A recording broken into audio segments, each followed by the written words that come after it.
So all that network's happening, and at a young age, those networks are extremely malleable. Uh, and if you have a kid come in and you see gigantic mu, they're disconnected. That mu is a disconnect from the outer world with the mirror neuron. If the mirror neuron's not engaged, mu happens, like closing your eyes makes alpha in the back of the head. So you get this big resting state at C3, C4 of mu when you're not engaged with the outside world. And it's um, a normal variant neurologically. So all the neurologists are thinking, ah, geez, they're talking about mu like there's something wrong with it. You know, How come we well, don't talk enough about mu? Is it simply because it's so hard to see or find? Is it all our fault? We're not uh, educated on it. When do we talk about mu? I know the Thompsons talk about mu all the time, but who else is talking about mu except you?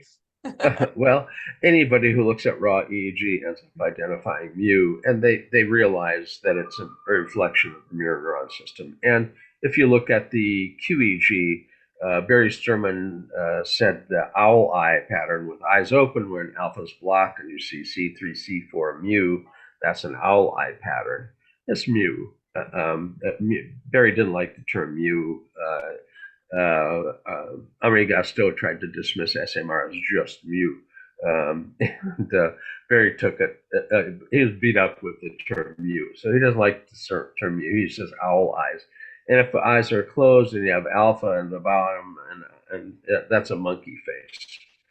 So I don't care what you call it, as long as when you see it, you recognize what it is. It's a disconnection. Now, it's not a tumor, it's not a stroke, it's not an ADM, there's no bleed. So neurologically, when a neurologist sees mu, they go, normal variant.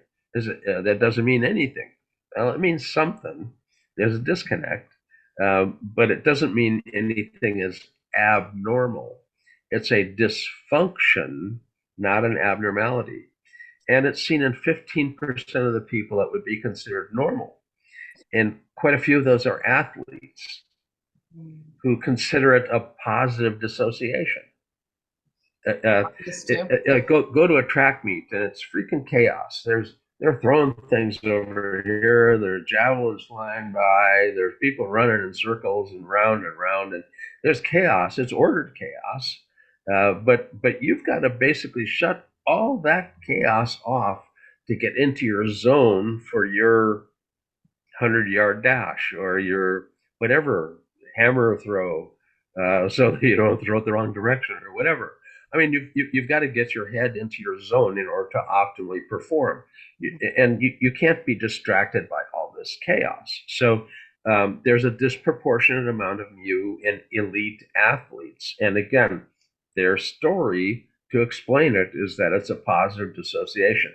I attribute that term to Santiago Brand and his work with elite athletes, and he kind of recognized that that for them that this wasn't a pathological circumstance. This was actually something that they used in a positive way.